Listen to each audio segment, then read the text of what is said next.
My name is Justin Beall. Today I'd like to set up Next.js deployed to Vercel, and we're going to see how long that takes. Let's get started. I'm going to open up my project, and we're using Cursor.sh for this. And I'm just going to ask it, I create a Next.js application and deploy it to Vercel. I want it to be in a directory called Assistify-UI. It's given us a little bit of help here. It says to create a Next.js application, deploy it to Vercel, follow these steps, create the application, already have Node. We'll follow through this, initialize a Git repository, we're already in one, and then we're going to deploy to Vercel, log into Vercel, I don't have that, so that'll be fun, and then deploy the application. Set up continuous deployment, that looks cool. Let's go ahead and do that. Starting from our project root directory, we're going to run that command. All right. And let's see. Yes, I would like to use TypeScript. Yes, I would like to use ESLint. Yes, I would like Tailwind. That sounds cool. A source directory would be nice. Okay, app router.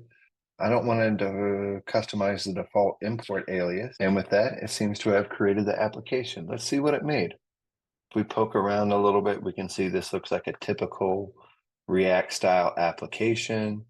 It's got a dev, a build, a start, lint. This is a good start. Let's change directory over here and just make sure that the app can start. So I'm going to go into our Assistify UI that it created, and I'm going to say yarn dev. Started on localhost 3000. Let's see what that looks like. This looks like a pretty typical Hello World Next.js application. Fantastic.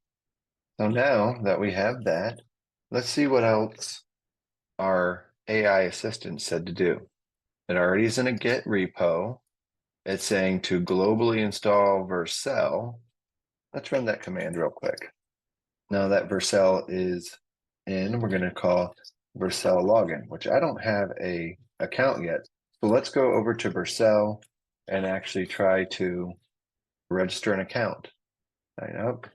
I'm a hobby. My name is Justin Beall.